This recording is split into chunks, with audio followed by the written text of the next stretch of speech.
Hi everyone, it's Ian Heller with Distribution Strategy Group. Welcoming you to our latest distribution leader panel, Mastering Digital Transformation Insights from Digital Leaders. We have a fantastic panel that I'll bring you in just a couple of minutes here.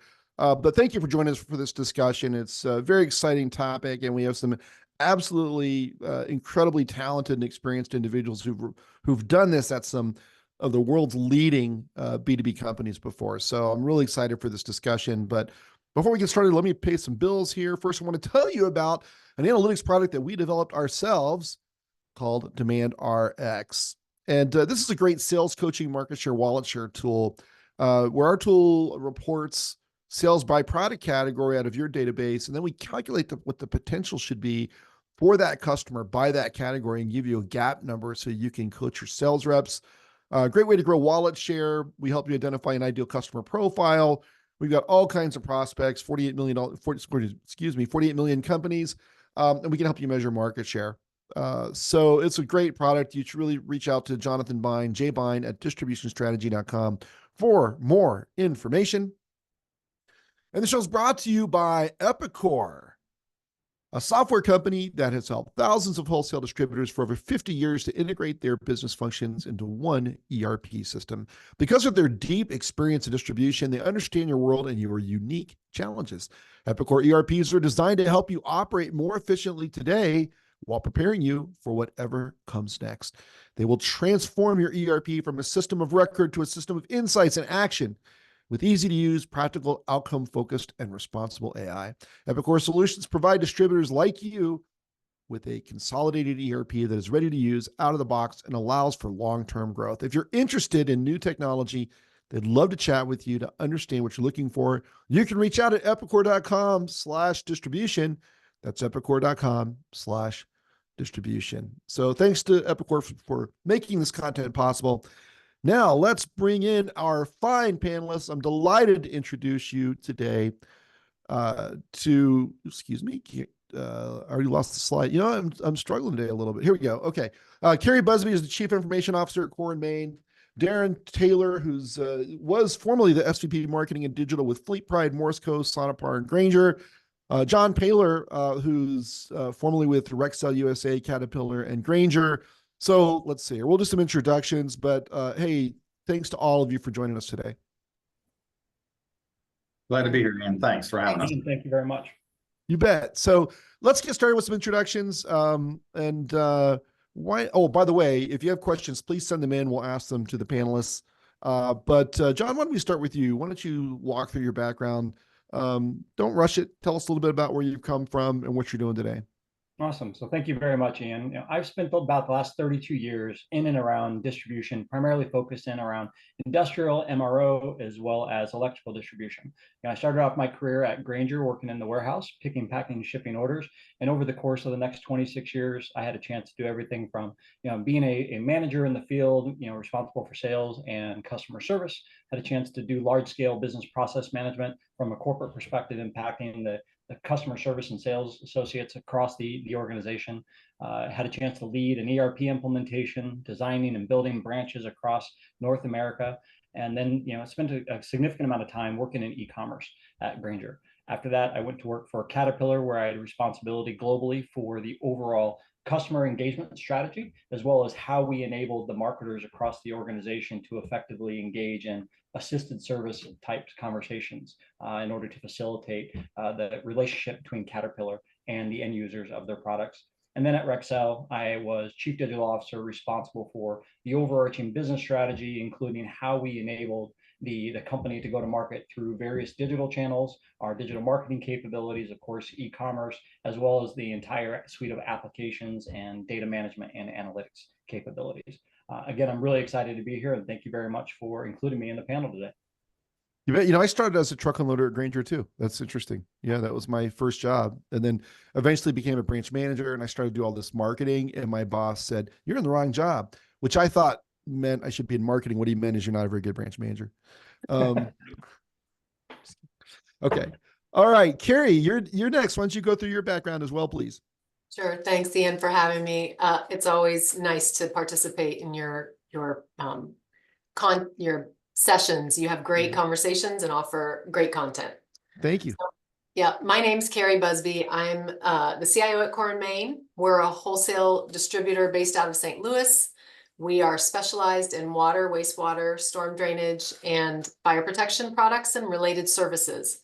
We operate in about 350 branches nationwide.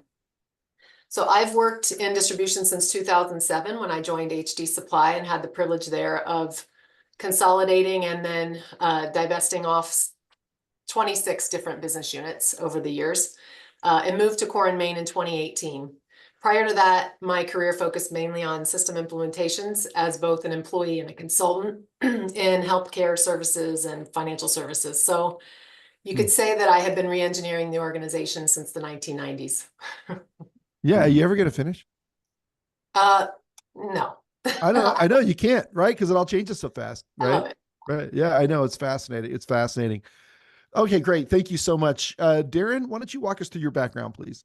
Well, thanks, Ingrid. It's great to be here and see everybody. So I started the first, 10 years in distribution at Grainger, first in their leadership development program in the field, running a branch and sales teams, and then, which I'd never done before, and then go into the supply chain and lead strategy and lean and BI and systems and things like that, kind of learn the real world, I think. And then went back into e-commerce where I came from. But I think as a lot of us know, e-commerce is just a window to the customer and to the world, into the inside of the company, right? And so it helped me understand the multi-channel nature of the business and product data, sales teams, inventory accuracy, pricing, like all of that. And then I learned a lot of the strategic planning and like working with like BCG and IDEO, all these different companies to learn the methodologies to study markets and customers and how digital transformation can not only change the customer's life, but also the people in the cross-functionally from the field and in the headquarters environments cross-functionally and the economics of the business. Yeah. And after then I worked at since then, working more with private equity companies and Sonepar, which kind of acts like one of a bunch of medium-sized companies, right? And you make a huge difference in transforming the company around customer acquisition, retention, and streamlining the operations while you provide a better customer experience. And so I've done that at a whole bunch of different industries, and really understanding the markets, how customers buy, and matching that with the, what the capabilities of the company are now and what they can be, and leading change and data, which those are the things that kind of bite you in the behind, as well as all the technology. And I love doing it. Yeah, it's fun. It's fun. Okay, so here's what I want to start with. And we talked a little bit about this on when we were waiting for this call to start.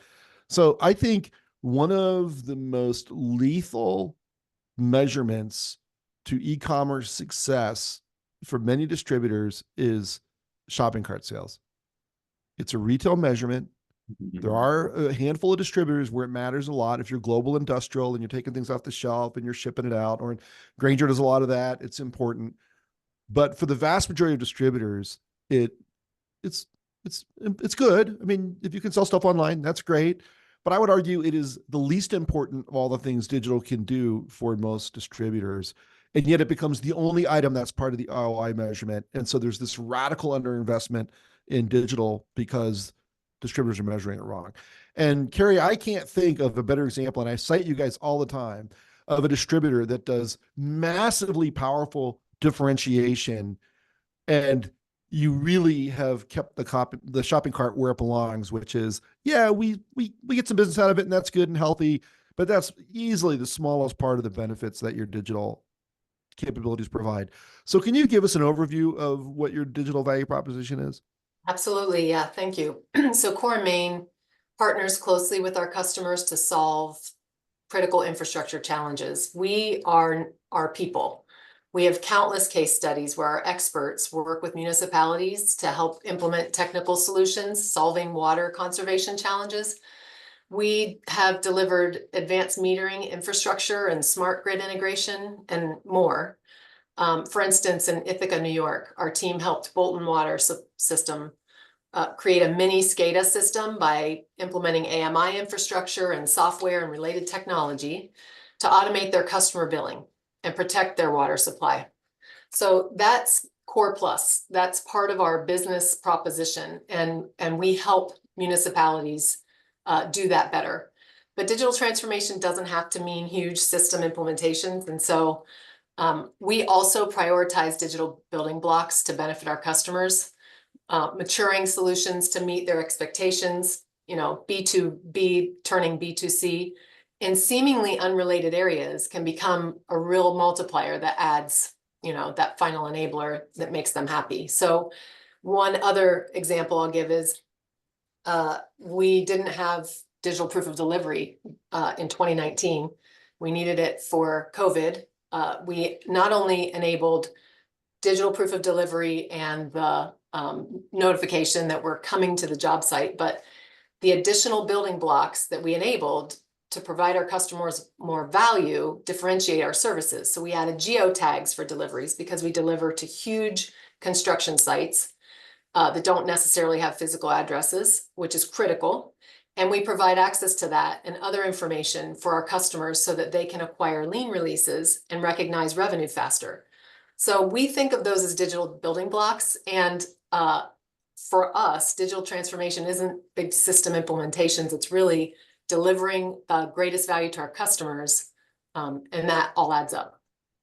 Yeah, can't they like monitor water meters through your system and stuff like that? Is that's part of it, right? It's their system for the most part. We do host for some, but yes, we enable them. Yeah. Yeah. I mean, if you go to the Core & Main website and you look at their case studies, it's really impressive. And I think for distributors who are saying, man, I can't sell power tools successfully online. Maybe you're not supposed to,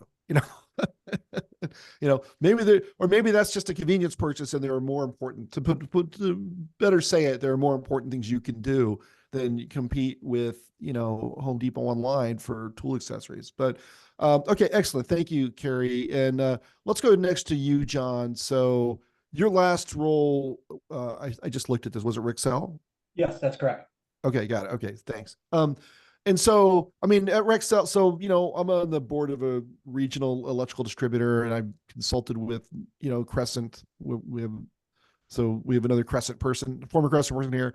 And so I understand a little bit about that. There's a lot of bid submittal business and a lot of blueprint takeoffs, which I know, Carrie, you guys are automating in your world. But a lot of the digital value, even if you're not as extreme into the construction project world as Core & Main, you still do a lot of it. And so a lot of digital value, again, is not about selling online. And I'm not against selling online. You should do all of it that you can, but your digital strategy is much more than that. So how did you think about your digital strategy at Rexel? Yeah, I think it's a great question. And I think to the point that you were making earlier, oftentimes we mistake, e-commerce or being online as being, hey, can we actually get an order through a website? Well, I think it's about all the different ways that we connect and engage with customers in order to solve problems that they're experiencing in their business, because the vast majority of customers within our space don't come to us because they want to shop and they want to hang out and they want to look at the newest things. They're coming there because they've got something that's gone wrong in their business and they're looking for you to be able to help them solve that problem. So when I got to Rexel at the beginning of 2022, one of the things that we were battling with was that the US was far behind the rest of the world when it came to the percentage of sales that flowed through a digital channel. Well, if we would have just focused on, hey, how do we increase sales? I think we would have missed an opportunity that was in front of us, which was to really think through how do we become a better business partner for our customers in terms of helping solve their problems. But we also recognized that there were a number of other challenges in terms of how we connected within the business. So we focused in on a couple of things like, defining an operating model, within the business with being clear about, how the process worked, as well as what was the workflow that was necessary to create value, with technology investments.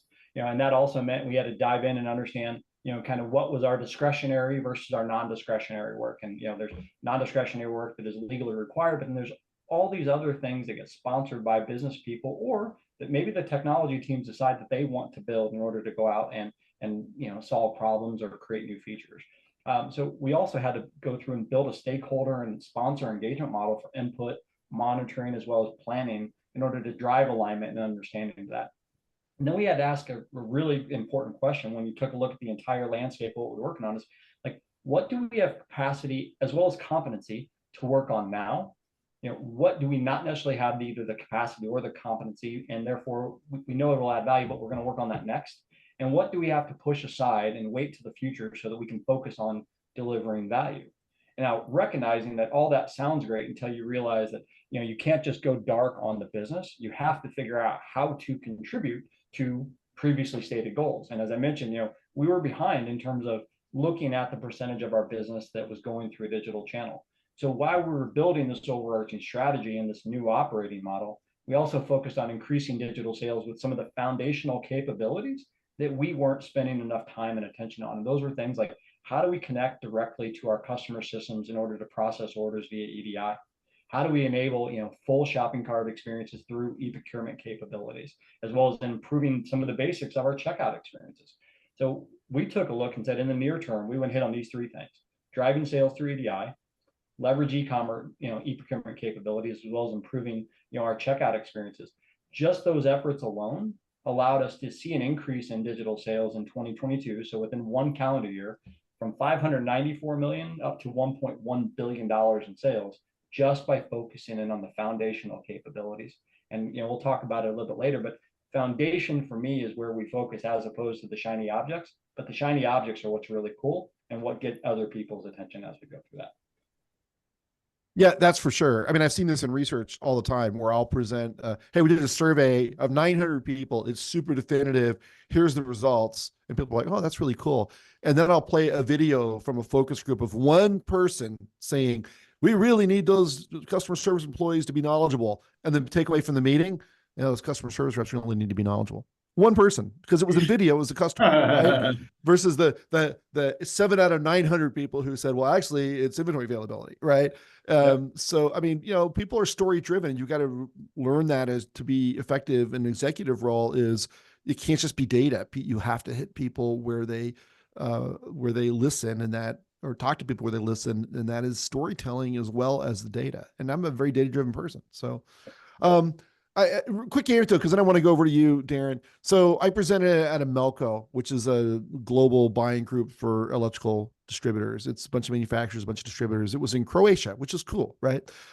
So I do this whole pitch, and my whole thing about shopping cart sales is you should set a goal for shopping cart sales, but it should be based on what works for the customer, because the answer isn't always as much as possible. Because if somebody really wants to call in, or they really want to email you a PO, and you don't make it easy for them to do that because you're trying to drive sales. Like I know of one distributor, and they provide an extra discount through if you buy online. And I know for a fact that they've got a bunch of account managers across the country sitting in customer parking lots, entering orders for the customer so that they can get the discount, right? And that's the kind of dysfunction you try when you try to get people to meet your goals rather than theirs, right? So anyway, so I go through this whole shopping cart explanation. I from my perspective, I kind of blow up this whole notion that that's the most important thing. It's important, but it's just one thing of your many digital. And afterwards, a distributor, a couple days, a week or two later, calls me and said, "Hey, by the way, I loved your talk about shopping cart sales. It was really effective. I would totally buy in. But just so you know, the next morning we had a meeting with our distributor meeting with our gear manufacturer, and they announced that we had to sell 30% of our sales to the shopping cart. That was the hard requirement, and they'd sat in on your presentation. So I think I'm like, come on. I mean, it is important. Don't get me wrong, because it can provide competitive advantage and makes it harder for people to. I get all that. But it's not the main goal, and not to me. Okay, so Darren, let's turn to you. And your last corporate gig was at Fleet Pride, right? Correct. But you're hitting on such an important topic, right? Is what is e-commerce, right? And you always get what you measure, right? So be careful, right? Because it's going to drive a bunch of unintended behavior. And one of the things that I think a premise is, what does your customer need to get done today? And how do you make their lives through their entire process, not just buying, but their entire process? And if you become their process, they'll buy more stuff from you in any channel. And so, Right. So other measurements, so what should they measure, right? Because they do that because they can't think of anything else, right? And so is digital self-service events. So if you think about it as what are the tasks that they need to get done throughout the day, right? Is how do you measure those things and provide value to them and to the company, right? And Carrie mentioned some of those, right? And so we've rolled out things like contractors need to get paid at the end of the month, right? What do? They call the branches and get a bunch of, invoices and proof of deliveries and faxing and emailing. It's a nightmare for everybody. How do you, put that all online where they can, pick a job, pick a date range and boom, right? But it not only helps the customer, it also helps the salespeople. They use the tools too. So the channel fear that a lot of salespeople deal with, you're kind of killing two birds with one stone. Right? The other way to position these is sometimes I've used the word collaborative commerce, right? So it's, hey, I need an estimate, I need a quote, then I can convert it to an order. I then, like Carrie's business and other ones I've worked in, they don't want all the stuff right now, right? They're going to stage it because it's a big project. So they're going to release material and then all the way to the invoice and pay. And so how do you give them tools and to work with the branch and salespeople along that process, right? And where do you want to show up? And to kind of John's point is make sure you can actually build a competency around it, right? Because the flip side of that, Ian, is, hey, we want to go, we want to drive shopping cart sales and get new customers. Really? Right. Fantastic. Right. Do you want to put pricing public? Oh my God, we're not going to do that, right? Well, Yeah, right. Well, then guess what, right? Your ability to do that is going to be incredibly limited. And if they need a quote, that's not going to work. Right. Just for example. So I couldn't agree with you more. And it reveals another issue, which is that I bet 90% of distributors, maybe more, give some discount authority to the people who answer the phones and who work the counter, right? And so that means by definition, the e-commerce channel is the most expensive way to buy from you because you can't get discounts there. So if you say, here's my most expensive channel, and then ask, I wonder why we're not selling much through it, I have to question your sanity, right? I mean, you're just not going to say, people are not stupid. You get what you incent. Absolutely. Exactly. And so, and to your point, I'm glad you brought that up because I kind of forgotten about that, but that is exactly right. I mean, when I was at Whitecap, it's like we had to show catalog pricing, which, I mean, nobody bought a catalog pricing, right? But that's what we had to show, unless you could get somebody to log in, but then we had all these integration problems at the time, so these are not easy. I was just going to correct you and say, unless they log in, then they get their pricing. They get customer pricing. Right. And we were having trouble integrating that is the problem. Yeah. Right. Anyway, that was years and years. This is where it's digital transformation, not e-commerce. So at FleetPrime, for example, we did understand that customers, do more of a transaction sometimes. I need this right now. I don't even know what it is, or I'm just going to repeat buying it. Right. And so it is more transactional. And if you make the search experience and pricing and all that stuff easy, right? But you need to do the hard work of having a pricing strategy and cleaning up all that data, and you'll simplify that for the customer and for the field, and can run that transaction. But that's a lot of work to do that. But it's also highly profitable if you do it right. But you also have to have solutions for more planned purchasing and inventory management type purchasing behavior. Yeah. So who are you going after? How do they buy? What's their buying occasion? And how do you provide value? So let's talk about measurements because, you've mentioned this a couple of times that you get what you reward. So John, when you think about like an e-commerce, and you can answer this question the way you want to, so I'll frame it up, but then you take it the way you want to. If you were going to put together an e-commerce dashboard, pick a distributor type that you're comfortable with, whether it's MRO or electrical or whatever, what would be in that dashboard? What's the center panel and what are the other elements that you would think about putting? And by the way, I did not prep anybody for this question, so I'm just springing it on this poor panel. I don't mind springing on it at all. When I think about a dashboard for your results, in my opinion, it's got to be tied back to your overarching, mission and your strategy and your vision and everything that you're looking to do. And so if I may, when we took a look at what was important at Rexel, we talked about wanting to be the most digitized and easiest to use distributor. And that meant that we had to actually take a look at our end users and build an end user back strategy that took a look at our customers, but also our employees as well as our partners. And the reason why I bring this up is you need to make sure that your KPIs and your metrics address all of your users, because it's not just going to be the number of visitors that come to your website. It's not just going to be the number of people that that execute a search and that add an item to a cart and that convert a cart to an order. And it's not going to be just their average order value, which is going to yield conversion rate. Those are all really great metrics that I definitely think are on the dashboard. But what I'm also thinking about is the number of support sessions that come in. I want to think about the number of self-service sessions that were able to be solved. And so I'm going to make sure that as we lay out the strategy, that we've got metrics that support each of the end users that we're impacting, not just looking at the customer side of things. So employees are going to be a part of it, and suppliers are going to be a part of it as well. And so as a distributor, if we're thinking about our suppliers and things that are important from us and them, it's like, how many suppliers are logging into our portal, if we're fortunate enough to have one, and that are submitting their information to that? How many of that is, or how much of that is actually flowing directly to our, either our product information management system, our content management system, our digital asset management system, and then how much has to be reviewed, how much is going through in a first pass yield perspective. So I'm going to take a look at all of those different things, and I'm going to determine what needs to be a part of that dashboard in order to give both the executives in the organization as well as the operational leaders in each of those areas the ability to look and see how effective we are in order to measure the health of the system in a real-time basis, as well as taking a look at what is going to be provided in kind of a summary form to show the effectiveness of that. So I'll pause there just to see how that resonates with you, Ian. Oh yeah, no, I think that's great. And I think it's interesting because one of the things I was thinking about as you were talking is I think some of those measures probably overlap a lot with what Core & Main cares about. And then I bet you there's others that are unique to you. Carrie, is that the case?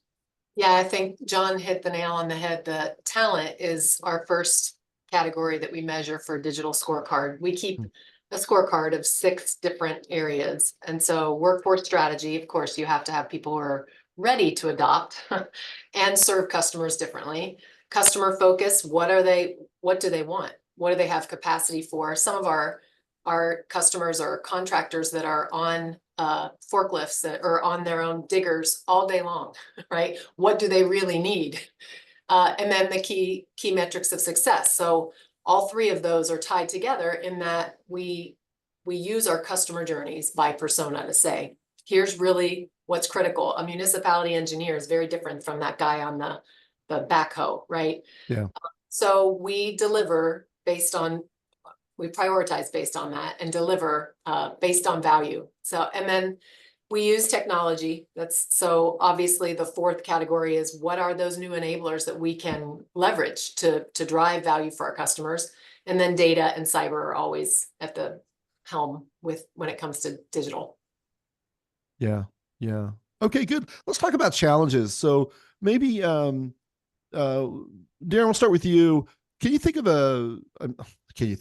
how are you going to limit down the many challenges that you've had to overcome? To give us an example of 1 or 2 that you think, because most people listen to this call are junior to you, they're earlier in their careers, they're going to run into the challenges that you've already solved. So pick 1 or 2 that you think you can help people with and say, look, if you run across this, here's a way to address it. Okay. First of all, is there are lots of them, right? And so look for them and embrace them, right? And the biggest challenge in all of this and opportunity is really change management. And I know it's an overused word, but it is really in data. But the heart of all of this is there's a ton of different people involved, and that you're literally changing how your customers do their jobs. You're changing how your salespeople do their jobs, the field, the supply chain, product management, pricing, right? Everybody, right? How they get billed, how they get people get compensated, right? And people are going to feel nervous about that. They don't understand, right? Hey, that's not going to work or whatever. Got it. Right. And so you have to deal with that stuff head on and embrace it. Right. And so like in my roles in all of these companies that we were talking about, I actually had sales leaders on my team that were responsible for driving change in the field. And the cross-functional metrics that John and Carrie just went through it's not just here's a dashboard, it's okay, here's what the field needs to do, here's a dashboard for them. They're not going to look like a marketing funnel, they could care less, right? How do you give information to the front lines and to their leaders to drive change? How do you give information to help them and partner with them to, yeah, that is a real issue, right? Here's another, just a real example is, we want people to sign up and buy. So they sign up on the website. Well, they have 200 accounts that haven't been closed for the last 10 years in their system. They can't even function on the website. Oh my God. Okay, well, how are you going to help them? Who's going to clean that stuff up? And you need to help them do that because the business is not designed to be transparent, right? And so we need to partner with them. And don't fight the issues, right? Is embrace them. That's what makes it fun. Creating a website is not that hard. Right? Yeah. All this other stuff is what makes it interesting. If your account householding is bad, just blame marketing. And because it's probably exactly. So Carrie, John, do you want to add something about challenges that you've faced that you could warn people about?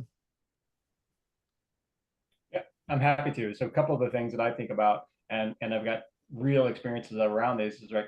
Understanding that e-commerce is not just about being a website, and beyond the EDI and e-procurement that I talked about as well, is make sure that there's a really strong understanding that the integration of customer experience, digital marketing, as well as master data really drives the ability to deliver personalized and relevant e-commerce capabilities. And so that's been something that's been paramount at a number of organizations that I've worked for as well as worked with. And then I think oftentimes when you come into an organization new, it's making sure that there's a clear alignment of the build versus buy strategy to the company strategy, right? It's not an all or nothing approach. It's not always an all or nothing approach. And in fact, some of the things that we would have said are strategic differentiators 7, 8 years ago that we need to go out and build because it's unique and it provides a capability, unlike anybody else has. There are organizations that have gone out and built incredible capabilities that are now available in the public domain, and you can commercialize those quicker than you ever would be able to actually build a unique capability. So I think being clear around the build versus buy, tie in to the company strategy. And then lastly is just a clear understanding that's foundational at an organizational level is that business processes can be enabled by technology, but you shouldn't just go off and implement technology for technology's sake. Make sure that there's a clarity as to why you're building, why you're going to solve, this business process manualization, concern that you have with a technology automation capability. So those would be 3 that I would highlight. So I want to pull on that build versus buy thread for a second, because we had this Applied AI for Distributors Conference. I know, Carrie, you were there. John, you weren't there, were you? I was not there. Yeah. Okay. Or Darren. But Carrie, you were there. So there's mixed messages about build versus buy. So Brian Walker, who's the chief product officer for Grainger, basically said, we build our own, you probably can't, I mean, it was not an arrogant comment. It was just, we're bigger. We have the resources, right? And it's like, well, we built a lot of our own. And then Alex Mozet, who's a really bright guy with Applico, who was on our closing panel, said, well, I think most distributors are going to get their AI from their ERP providers, right? And then we have a whole bunch of best-in-class providers along with ERP providers. And most distributors are probably thinking, oh, I think it's going to be some combination of ERP and these specialty applications, right? So, I mean, it's a whole bell curve, right? And my opinion is most people are going to be in the heart of the bell curve where it's ERP plus some best-in-class applications plus a little fine-tuning from their own staffs. But Carrie, how do you think about build versus buy? What you heard at the conference, what I just said. You can tell me I'm completely wrong. It's fine. No, that's all right. I mean, we call it our secret sauce. So where we are unique is where we build. And our goal is to buy wherever possible, because why on earth would you think that the few hundred people inside your walls are smarter than the thousands of people outside your walls? So we really do protect our secret sauce. You mentioned our digital takeoff. So we have automated the blueprint drawings, taking those and converting those to bill of material, converting those to quotes, converting those to sales order. Well, there's not many people who can do the digital takeoff and who need to do it the way we do it. and we're a unique even blueprint page compared to other players in the construction layers of the blueprints. So we do that, we build that, but we wouldn't necessarily build visual AI on top of that ourselves. Why wouldn't we Got use it. Right. visual AI from someone else? So yeah, Yeah. I think it's all, and it's use case by use case. Alex, I'm surprised my takeaway from Alex was that we should buy anything that he has invested in. I think he said that too. Yeah. Okay. Yeah. Yeah. No, but it was interesting because, that closing panel I thought was good because we had, public equity analyst. I think he covers you guys actually. And then we had a consultant who works with a lot of PE firms, and Alex, I brought in as kind of a wild card to talk about venture capital because that's his area. And Alex makes these provocative statements. I love the guy, even though we argue a lot. But I thought I thought it was an interesting range of comments. So, yeah, and it was funny because I put the notes out to you guys that I didn't include anything in AI. I mean, we had 2 AI conferences. I write and speak about it all the time, and for some reason, I left it out. So we have to get to it. So I'm glad it came up. So let's go over to you, Darren, and then John. How do you think about the changing role of AI in digital transformation? Intentionally broad question. Frame it how you want. Yeah, it's actually been really interesting to see, and I think I've had the opportunity to be on a bunch of panels and workshops on it, and to host a bunch of roundtables and learn what everybody's doing. And here's kind of what I concluded. One is one side of the camp, they're like, here's a use case, let's go do it, and they're like, focusing on the core of the business and how do I re-engineer around that, right? Like inventory planning or some some specific thing. The other side is everybody start using it and just start on a daily basis, and let's start learning how to use it. Right? You know what I mean? And so we'll all be experts together. Part of the culture, and don't right, and to start be a learning organization around it, which is very different. And then they'll raise some of those use cases and start to scale. So they're approaching it differently. And so I think there's kind of a mix of there might be some things that actually do that, but let's not pretend that it's new either, right? And so, we've been using machine learning and AI for a long time, right? Yeah, but it's different now. I mean, it's not like Gen AI is somewhat different, but but I think is lean on your existing vendors, but do it for strategic reasons, right? Where like how Carrie and John described, what's really important, right? And where can AI play? Right. So if you're actually going to get executive attention on an AI type project, unless it's just kind of broad, everybody start using it, you really need to be strategic about it as well. And also manage the risks around it. Right. If you don't have tight controls around what it's doing, right, then there's actually more risk to it.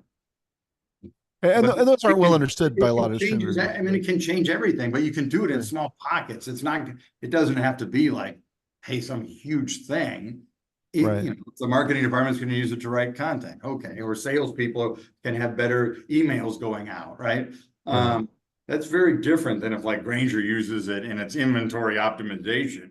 Like if you get that wrong by this much, materials are going to go all over the world, and that's a huge problem. You just got to, right? Yeah. And think about what you're doing, right? Because every business model is different. Like, like film production. I mean, my neighbor works at Merkle, and they use it a ton in film production. It's incredible, right? But it's different businesses, so don't just do it for the heck of it. Well, but that's what happened, and people are doing it for the heck of it, Darren. I mean, we get calls or inquiries from distribution folks all the time who are saying things like, "Man, my board really wants me to implement AI." Like, really? It's like it's just such a vague, non-specific. I mean, don't get me wrong. I think AI has got tremendous capabilities, but you use an AI solution to solve a business or technology problem. You don't say, "I'm going to implement AI today," right? Which is the way it feels. Define what that means. Are you talking about Gen AI? You're talking about like we use AI already. They probably don't even know that on the search engine. But I'm not even talking. But my point's a little different, Darren, because I'm saying the command should not be go implement AI. The command should Right. be go implement the best technology solutions. And if AI is, and apply AI as part of that where you should, because it's the best solution, right? Right. And there are good solutions out there, and we see a ton of them, but the order, and I don't know, John, why don't we ask you about this? I mean, do you see, because you're consulting a lot and working with a lot of companies, are you seeing, is that the orders they're getting, is go implement AI rather than, hey, I think there may be some new AI enabled opportunities to get better working capital performance. Why don't you look at those? Which is, to me, a more useful command. Yeah, I think that is a much more useful command because it's tied to a use case and it's also tied to a part of the business strategy. I am seeing questions that are coming in, and it could be the CEO asking the VP of IT or the e-commerce lead, like, "Hey, what's our AI strategy?" Yeah, It could right. sometimes, as you mentioned, it's the board asking the CEO, Right. "Hey, what is our AI strategy?" And I like to pepper in a little bit what Darren said, which is, hey, yes, Gen AI is available in the public domain for easy use in a manner that it never has before, to generate words or content or images and pictures and to help guide you. But the notion of AI and machine learning has been around for 70 years. And in fact, many organizations on this call have been using it for 10 plus years. The ability to use it to solve a real problem, you have to understand what that real problem is. And I think you're Right. better off starting with what's your business strategy and then what are the tools and capabilities that you need in order to be able to leverage that. And I also think it's important to maintain the control, right, and minimize the risk. And where I guide people is start in something you're familiar with. And by the way, make sure that it's, has a buffer of an employee before it actually gets to the customer, because your employee needs to be the one that's actually has access to information in a quicker and easy to understand manner than they ever have. I had the foresight of, I had a leader who had the foresight 3 years ago to implement chat bots to really focus in on the employee experience and interacting with the HR portal. Right. And they implemented a chat bot that allowed us to actually reduce the number of phone calls that went into the HR support line by 60%. And that Wow. was well before Gen AI. That was in 2022. And, this leader, left for another great opportunity and is doing great, as a chief digital officer on their own, because they understand that it's not just about implementing the technology. It's about solving a real business problem. And that's where I tend to guide executives when I interact with them. And it's a fun conversation to be had. And it's something I think we can typically get people where they need to be in short order, as opposed to this being a long drawn out process around building an AI strategy. Yeah, no, I like that. I think that's good. I mean, I think the the it's clunky how people implement it sometimes, for example, in marketing, which is my background, right? So I get these emails all the time from people, and it's like, Ian, I'm impressed with distribution strategy group's focus on implementing AI in your technology stack. I'm like, well, they just used AI to rip off some title of some of our content and then put it in an email. You get these in LinkedIn too, right? Yeah. And you can tell these are just AI generated. This is worse than the old spam, right? Because that's lazy spam. And so, and there are clunky implement or people who use LLMs and they don't realize everything they put in there becomes part of the learning data set. And they've just exposed their publicly held company financial data to the world, potentially anyway, right? So there are all these risks that people don't really really don't understand. And so I think some of that, so there's a combination of bad instructions, bad commands, and a lot of fear that's based in real risk that's distracting from, hey, there are some really cool new tools that you can use to make your business run better. And so, Carrie, as a CIO, and you have to, I'm sure you're getting the brunt of some of these expectations from investors or whomever, or the market. I mean, how do you maintain calm and keep your focus on the right thing when there's all this distraction and risk out there? Well, we have a great board, so thank God they're smart enough Right. to know to lead with the business drivers. But Yeah. well, like any other digital enabler, we lead with cyber. So, and we establish a risk framework and people. So really, just like your phishing campaign tools, you've got to have the same kind of monitoring for large language models and the way you use AI. So that's the first thing we did really was get our arms around the risks and how to to control and manage those and share them up with our board and educate, broadly across leadership. Now we have to do the same thing we've done with every other digital enabler, which is continue to campaign and make sure our folks know the guiding principles. All of our associates understand, human in the middle, yes, John, and here's the path that we've offered that's secure, the secure way to use the large language model tools, and here are paths that we block. So Yeah, right. it's the same as any other technology, but it's got a lot more hype, and those people who watch golf tournaments on the weekend definitely have a lot of questions about it. Hey, Ian, can I point out one thing? Yeah, absolutely. This Jump in. resonates. This reminds me when, like 15 years ago, when social media, oh my God, what are we going to do on Facebook? What's our Facebook strategy? I'm like, wow. Do you remember World Wide Web? Like people were like, What oh, are this you gonna World do, Wide right? Web website Like- is the one that you use for this particular thing. You're like, Right, It right. is if you want to get on the information superhighway. Yeah. Remember that? But give my point in that is I'm too old. give them some kind of like brief education or a way to think about what is AI, right? They don't Right. even know what they're asking, I guess is my point, right? Right. And that you want to do social media, you don't even send out emails, right? Well, right, why are you even doing it, right? Right. And it's similar. Is it what are you talking about? Gen AI? You talk about machine learning. Here's a way to think about it, right? What are the different types? And here's just a simple way here's some example use cases or business benefits, right? To overlay that with what your priorities are. Because it's okay for them to say, hey, we got to do something. I have to have an answer, right? But they need a way to think about it versus go do something first. Yeah. Yeah. Yeah. I might just add in that, Yeah. AI is not yet foundational for most organizations. However, for those that have a clear understanding of their data, that understand their customers' pain points and the challenges that they have, it is an opportunity to accelerate the differentiators for an organization that has those capabilities. But for most of us, it's not yet even a foundational element of what we're doing. Yeah. Yeah. I mean, there's a lot of hype. And so for example, I've been teasing that I'm going to change the spelling of my name to AIN instead of IAN. I just want to join that hype cycle. But yeah, there is a lot of hype out there. Now we do have a comment. Let's see, we got some questions and comments. Okay. I got to catch up on these. Let's see. Our good friend Ron Paulson, this is a great topic and necessary conversation. Most companies do not have the people and talent for AI, so partnering is a great way to get started. Key message from the conference was there's so much out there and is ready now. And I think that was the idea of the conference. That's what we called it, applied AI, is that it was, we did have the one really cool futurist, in Zach Cass, who did a great job, but 90% of the event was, here's what you could do today. And then let's see, Amit says, just a comment.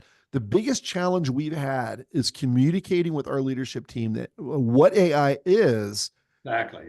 and what it can or can't do.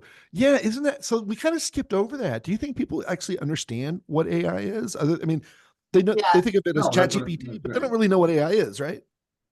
We brought in folks to the board meeting first early on and said, here's what the experts say, and let them speak. Let AI industry experts teach us all, so that it wasn't, research based. It's they're the gurus, and that did help us all establish an understanding, a shared understanding. I think that's critical for leadership teams.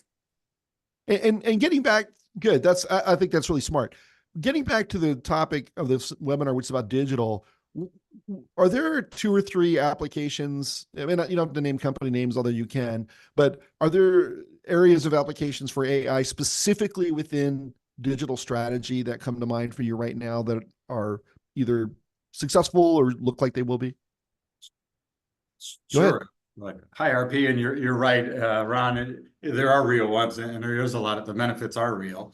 2 of them would be around search experience and product data. Yeah. Right? As well as the ad like driving traffic with AI generated content, as well as the machine learning algorithms that surround it. Those are very real. Yeah, and I would add things like inventory planning. For many organizations, AI can really help them become more effective to determine where they need product, as well as how much of a product that they need. And Darren, you mentioned earlier, maybe not at Grainger, where, unless they've actually got everything dialed in, tightly, they can make catastrophic decisions. For many organizations, taking that out of people's individual hands and giving them a tool to provide recommendations is a really strong, use case for AI. And I would add in that, in addition, when it comes to content generation as a whole can be, you can leverage AI in order to actually give you a really strong starting point. You may not want to actually just let it go out in the public domain without reviewing it, but getting you to 80% from zero, that can be done really quickly with AI. Okay, so I'll ask the audience one more time for questions. We're heading into the wrap-up phase here. And so one of the questions I put in the discussion guide is, what do you think is going to be the next big thing in digital? So I think I characterize it as a technology question. What's going to be the next big thing in digital technology? But it doesn't have to be technological. Maybe it's, something about customers or relationship management or marketing or whatever. But I don't know, John, do you want to start with where you see it going from here? It doesn't have to be one thing. It can be sort of your general view of where digital is going for distributors. Yeah, I've already alluded to this one, but I think companies will recognize the strategic value of data and making sure that they're focusing on improving data quality, management, utilization. Now, of course, in distribution, most of us have actually understood this as a major challenge. But I think that data is foundational for scaling customer experience, right? Driving business growth and enabling analytics, especially from a tool perspective. And so I think more organizations will start to recognize that, and that in many situations, you'll start to elevate data to the same level as application management, and realizing that data should not be a subset of that. So that'd be one thing that I would say. And then just to give my peers a chance to add, and I'll only add one more. I would say that really when it comes to self-service, right? The name of the game is not just about self-service. It's also about assisted service, and the convergence of self and assisted service to create a true omni-channel experience. It is paramount. And I think you'll see organizations that have dabbled in the self-service piece really start to marry those capabilities and build more omni-channel experiences instead of enabling these channel-specific capabilities that exist. I may be just way behind. I've never heard that concept of assisted service before. Am I just missing out? Is that something that you guys all have heard about? I love that. So there's self-service, there's full service, and assisted service, which is a hybrid, right? Yes. Okay. Similar to collaborative commerce notions a few years ago, where it's not just self-service or the branch and sales channels. It's these things all need to work together, right? And it's just different language for similar concepts. Yeah. You ever learn something and you're like, I'm pretty sure I should have known that. I just went through that. Okay, let's see. Oh my gosh, we got more. So let me take a pause. We'll come back to that. Let's see. Kirsten says, for staffing, planning for e-commerce, what roles do you recommend adding to your organization? Where do you structure these roles in your org? Oh man, that's a broad question. I mean, maybe rather than roles, let's talk about if you can reveal it. If you can't, that's cool. What is sort of the general sub-departments within that support digital success? That might be a better. So more like how the functions mature, right? Yeah, right. What are the functions with that have to work together to create digital success rather than the specific roles? Sorry, Kirsten, I don't think we got time to do the whole thing. So do you want to start with that one, Carrie? I'll let John go. All right, John. Happy to do it. And I would say it's obviously the journey is going to be different for every organization, depending on where you're at and where you want to go. But certainly I think about product management. I think about research, and whether that's user research or market research. I think research is another key element of it. I think the user experience as a third key element needs to be there. E-commerce operations, digital marketing. That obviously you got the software and application team, you have the data management, the analytics, the AI groups that come into this. Then you've of course got deployment. I believe that deployment out to the field or your customer organizations is a critical element to building out an e-commerce or a digital organization. So those are some high level functions, recognizing that some organizations may prefer to have e-commerce operations under digital marketing. Digital marketing might sit in marketing, but those are big functions I think need to come together in order to actually drive a highly relevant e-commerce. And so I'm going to layer on that, because the reason I like John answering that is that if you really need that question answered, you should rely on someone like John, because there are Mm. long poles in the tent, depending on where your world is in each of these major functions. And sometimes it takes a long time to mature each of those functions. So that's why people like John exist. Yeah, and I think it's like also it's so conditional, right? I mean, it's like the question: well, should digital fall under IT or marketing? Well, that depends on who's better at it. You know, I mean, there are marketing people that have no business running a website, and IT people who can't get commercially focused enough to do it, right? And so it's often, most of the time, it's a hybrid in my experience. So, and actually, Core and Main, it's probably marketing's not involved at all, right? I mean, I don't really know, but it's Depends on what you call marketing, right? Yeah. Brand versus, yep. yeah, sure. Okay, so Darren, let's go over to you for what's the next big thing in digital for distributors. Well, I think that the trends, I mean, we're talking about it, and John's absolutely right. Data and some of the things we're talking about, but I think is, you know, we talk about it for years, but generational, people's adoption in their everyday life. I mean, how can you not do this, right? And you have to do something. You have to lead it at a senior level, because you have to deal with like digital transformation, not the website, right? And that the trends are to customers are adopting, right? Whether your competitors are or some non-traditional competitor is coming into your space, right? It's happening in all industries, right? And so, and it's easier and easier to do that. And so whether it's, you know, composable commerce, whatever you want to talk about, it's not just one thing. It's really, here's where society is moving faster and faster and faster. And there are short-term wins that you can get, and a more re-engineering or design of the whole company. And to relate that to the roles question, Ian, is not just in quote unquote e-commerce or marketing, is this department needs to do something different. The salespeople need to do something different. The branches need to do, right? All these different departments do too, right? Or it's not going to come together for the customer. All right. It's the hard part of it. Yeah, let me, we're almost out of time. So sorry, I didn't mean to cut you off, Darren. I just want to make sure we hear Carrie out. So Carrie, what's the next big thing in digital from your perspective? Oh, goodness. I just think that AI is going to help us be tighter with our customers and suppliers.